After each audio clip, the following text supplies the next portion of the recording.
There's what's being called a moment of reckoning happening. A reckoning not simply with white supremacy and the institutions that uphold it, but also with some of the foundational myths that underpin how we are made to understand this country. And while there is still a lot of uncertainty about what this moment will bring, if anything, it's allowed movements for justice to take center stage. One of these is the Land Back movement, a movement for restorative justice and land reclamation for Indigenous peoples. Now, you may be thinking, land reclamation, like taking back this land, the one I'm paying excessive rent to live on? Kinda, except it's a little bit more complicated than that. And so I thought it would be good to bring in 3 Indigenous activists to discuss what land reclamation is, what it looks like, and why the movement for justice for Indigenous peoples isn't just necessary, but encompassing us all.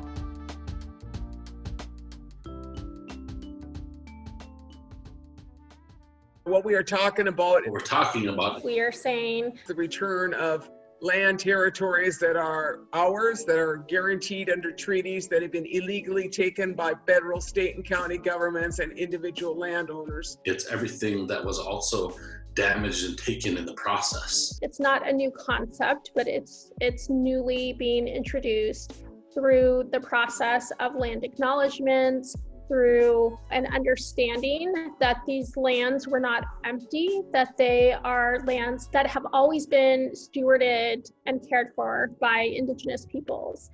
Land justice and land restoration looks like if you stole it, you should return it. We are not saying that everyone needs to leave. We're talking about shifting the decision-making power that was taken from our communities back into the hands of our people and of our communities. There is a way that we lived in balance and harmony with the land, not plowing through our sacred areas and sacred sites. If you look at, the history of the United States, Canada, Mexico, Puerto Rico, Indigenous people today in this part of the world are living in most extreme poverty.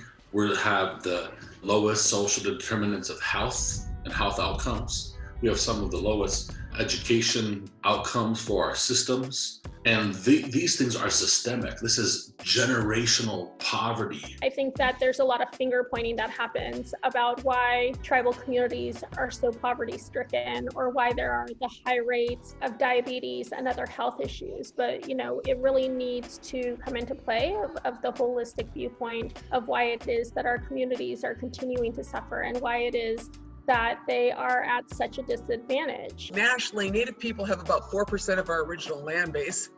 That's, the land we have left as reservations. And inside that, a lot of land we don't even hold inside our own reservations. And in a broader picture, Native people in the United States have about 50 million acres of land, but the federal government, just the Park Service alone, controls 80 million acres of land. There has been a system in place designed for not only the stilling of our lands, but the maintaining of the stilling of our lands, and that lands and Indigenous peoples' actual sovereignty has been used as a natural resource. When you look at where nuclear waste is stored throughout America, it's stored on Indigenous people's lands. When you look at where pipelines are being built throughout the nation, they're being built through Indigenous people's land. There's an entire relationship with how corporate America and the policies that support it have actively been going after Indigenous people and Indigenous people's lands. The United States and Canada both have egregious practices to Native people. I mean, you cannot say that the United States is worse than Canada. People who are focused on trying to tell a positive story of the way that Canada has dealt with Indigenous people are disconnected with the reality that Indigenous people in Canada are facing. If you were to ask our relatives up there, that are constantly battling right out on the front lines, constantly being harassed by RCMP, they will tell you that they are not receiving any sort of better treatment. Canada discusses reconciliation, has a Truth and Reconciliation Commission, but still over 100 nations have water advisories and you cannot even drink the water. Canada is a colonial government that continues to oppress Indigenous people today. The movement for healing and reconciliation, it stops short of actually providing justice and liberation for Indigenous people in Canada. So they make lip service in Canada, but the practice of Canada is genocidal towards the Native people, as it is in the United States. We're everyday warriors that are just standing up for our people and our community, and we don't deserve to be attacked by the military. We don't deserve to be attacked by the police, and we don't deserve to be over-criminalized by a system in the name of justice. And I should not be facing 16.5 to 17 years in prison for standing up on something that even the Supreme Court said was stolen lands. That is egregious. Indigenous people represent about 4% of the population of the world, but we are the people who protect about 80% of the world's biodiversity. Land restoration is also about protecting and acknowledging the biodiversity of Mother Earth and the need to have those lands protected.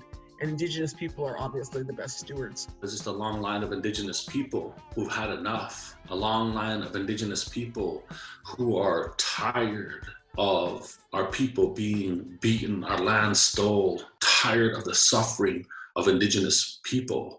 Protection and recognition of our rights to land, control, of our economy, religious freedom, language restoration. Defund the military-industrial complex that was used for the stealing of Indigenous people's lands and the over-policing of our people today. Dismantle the system of white supremacy that was created in the first place for the stealing of our lands, whether that be the dismantling of certain parts of the court system, certain parts of bureaus of land management that not only play the role of stealing our lands, but maintain the theft of them. And then the actual physical returning of public lands. The only compensation for land is land, and there's not an amount of payment, as evidenced in the Black Hills case, where the Lakota were offered $106 million for their land, and they rejected the settlement, which is now worth billions. Money is not the answer. The answer is land. There is a role for everybody in the land back movement that we're building. For the white folks out there who think that we're a bunch of Indians wanting to storm the mountains and burn you out of your cabins, that's not what we're trying to do. The land back movement is about building collective power and collective liberation and building a world that works for everybody. Work there with us, work side by side with us to dismantle imperialism, colonialism, and a system of white supremacy and racial injustice. So, collaborate with us, be our relatives, be our co-conspirators, be our accomplices for dismantling these systems. Don't be scared of us for dismantling them. Thanks so much for watching this conversation. It's worth noting that we've seen some good steps in recent years. In October 2019, the city of Eureka in California voted to give back ownership of more than 200 acres of land to the Vaillant tribe. Then there was July 2020 Supreme Court decision to rule much of eastern Oklahoma Native territory. Land reclamation can be complicated in practice, but it's not impossible, and it's as critical to environmental conservation as it is to enacting justice for Indigenous communities.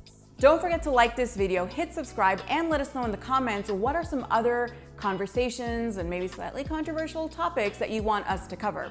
We'll see you soon.